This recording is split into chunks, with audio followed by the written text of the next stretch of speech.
साल था 1977। हिंदी सिनेमा अपने सबसे सुनहरे दौर से गुजर रहा था। मनमोहन देसाई की फिल्में बॉक्स ऑफिस पर तहलका मचाती थीं। एक के बाद एक हिट फिल्में, मल्टी स्टारर ब्लॉकबस्टर्स और जबरदस्त म्यूजिक। ये वो वक्त था जब सिनेमा एक धर्म बन चुका था। उसी साल एक फिल्म रिलीज हो रही थी जिसका नाम था अमर अकबर एंथनी। अमिताभ बच्चन, ऋषि कपूर और विनोद खन्ना की तिकड़ी, और ऊपर से मनमोहन देसाई की मसाला फिल्म मेकिंग। यह फिल्म हर मायने में एंटरटेनमेंट की परिभाषा बदलने वाली थी। लेकिन इस फिल्म की कहानी सिर्फ पर्दे पर ही दिलचस्प नहीं थी। इसके पीछे एक ऐसा किस्सा छुपा था जो बॉलीवुड के इतिहास में दोस्ती, इज्जत और समझदारी की मिसाल बन गया। और इस कहानी के दो मुख्य किरदार थे, मोहम्मद रफ़ी और किशोर कुमार।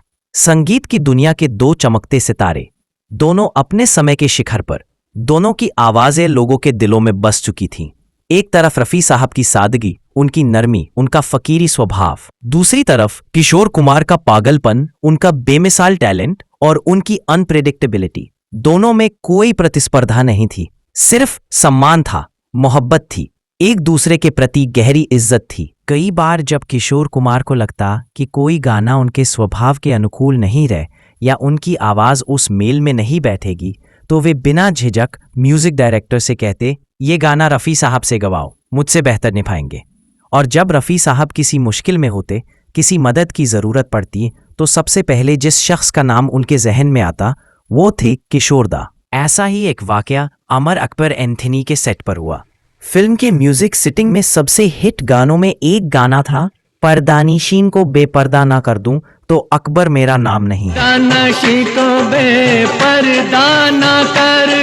इस गाने को खुद मोहम्मद रफ़ी ने गाया था और उन्होंने हमेशा की तरह अपनी पूरी आत्मा डाल दी थी। मेरा नाम नहीं है। लेकिन इसी गाने में एक लाइन थी जो अमिताभ बच्चन के कैरेक्टर द्वारा ऋषि कपूर के कैरेक्टर को संबोधित करते हुए गाई जानी थी, अकबर तेरा नाम नहीं है। ये लाइन कॉन्टेक्स्ट में बेहद अहम थी क्योंकि यह सीधे टकराव की भावना व्यक्त करती थी। लेकिन रिकॉर्डिंग के वक्त मोहम्मद रफ़ी साहब से एक छोटी सी गलती हो गई। उन्होंने वह लाइन गा दी, अकबर मेरा नाम नहीं है।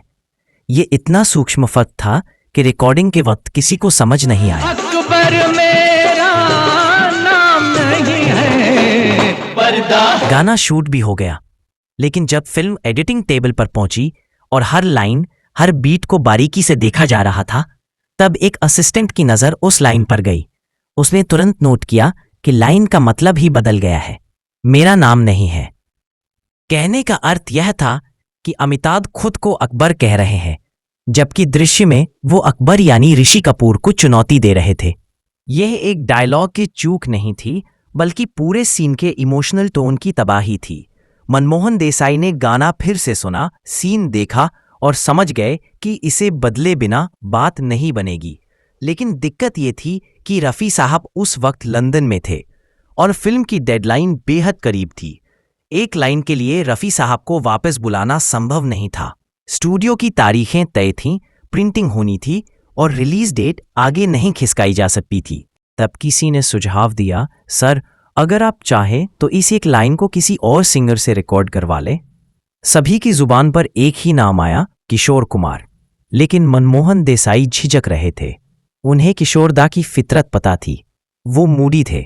अगर मूड में हो तो क्या नहीं कर सकते, और अगर ना हो तो एक ना कहने में पल नहीं लगाते।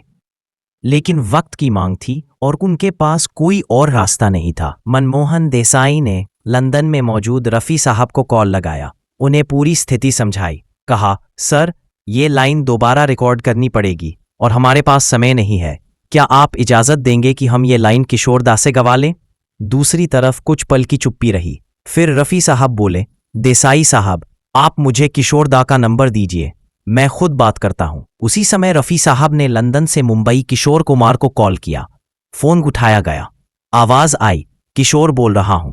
और रफ़ी साहब ने कहा, किशोर भाई एक छोटी सी मदद चाहिए, एक लाइन गलत गा बैठा हूं, वक्त की तंगी है, अगर आप कहें तो आप गा दें, मेरी इज्जत का सवाल है। किशोर कुमार ठठाकर हंसे, बोले, रफ़ी साहब आपकी इज्जत का सवाल हो और मैं पीछे हटूं? नामुमकिन है। फिर एकदम गंभीर होकर बोले, कल सुबह ये लाइन स्टूडियो पहुंच जाएगी, लेकिन मैं खुद नहीं गाऊंगा। रफ़ी साहब चौंके। क्यों? किशोर कुमार ने कहा, क्योंकि मेरे पास इस लाइन को गाने से ज्यादा जरूरी काम है, किसी की जिंदगी संवारने का। और फिर उन्होंने जो किया, उसने इस कहानी को एक नई ऊंचाई पर पहुंचा दिया। उन्होंने अपने बेटे अमित कुमार को बुलाया। उस वक्त अमित कुमार फिल्म इंडस्ट्री में सिर्फ किशोर कुमार का बेटा थे, खुद का कोई वजूद नहीं था। संगीत की समझ थी, सुर थे, पर मंच नहीं था। किशोर कुमार ने अमित को देखा और कहा, कल सुबह तुम स्टूडियो जाओगे, मनमोहन देसाई तुम्हारा इंतजार करेंगे। तुम्हें सिर्फ एक लाइन गानी है, अकबर तेरा नाम नहीं है। लेकिन ये लाइन गाते वक्त याद रखना, ये सिर्फ आवाज नहीं है, ये रफ़ी साहब की इज्जत है और तुम्हारा पहला इम्तिहान भी। अगले दिन अमित कुमार स्टूडियो पहुंचे। सेट पर सभी हैरान थे। खुद किशोरदा नहीं आए थे, लेकिन उनकी जगह उनका बेटा आया था। मनमोहन देसाई थोड़े अनिश्चित थे, लेकिन किशोर कुमार की सिफारिश थी, कोई सवाल नहीं उठाया गया। अमित कुमार ने माइक पकड़ा, आंखें बंद की और अपने पिता की दी हुई सीख को याद करते हुए एक ही टेक में वो लाइन गा दी, अकबर तेरा नाम नहीं है। अकबर मेरा नाम नहीं है। लाइन रिकॉर्ड हुई, सभी ने सराहा। वह एक छोटी सी लाइन पूरी फिल्म का हिस्सा बन गई। और जब फिल्म रिलीज हुई, तब उस गाने को सुनते वक्त किसी को अंदाजा तक नहीं हुआ कि उसमें एक लाइन किसी और ने गाई है। रफ़ी साहब की इज्जत बनी रही, फिल्म का सीन सटीक रहा और अमित कुमार का नाम एक बार इंडस्ट्री में दर्ज हो गया। भले ही उस वक्त उन्हें पहचान न मिली हो, लेकिन अंदर खाने सभी जान गए थे, इस लड़के में कुछ है। ये सिर्फ एक लाइन की कहानी नहीं थी, ये कहानी थी दोस्ती की, सम्मान की, दूरदर्शिता की और उस प्यार की जो किशोर कुमार और मोहम्मद रफ़ी जैसे कलाकारों के दिलों में बसी थी। कोई होड़ नहीं, कोई प्रतिस्पर्धा नहीं, सिर्फ इंसानियत, रिश्तों की गर्माहट और नए कलाकारों को आगे बढ़ाने की भावना। आज जब हम पीछे मुड़कर देखते हैं तो लगता है कि शायद ऐसी कहानियां अब नहीं बनती, लेकिन यही वो किस्से हैं जो हमें याद दिलाते हैं कि बॉलीवुड सिर्फ गानों, डायलॉग्स और कैमरों का नाम नहीं है।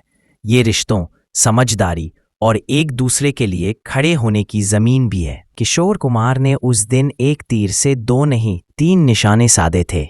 रफ़ी साहब की इज्जत बचाई, अमित कुमार को उड़ान दी और एक ऐसा सबक सिखा गए जिसे आज भी याद किया जाता है कि सुरों से बड़ी होती है इंसानियत की धुन।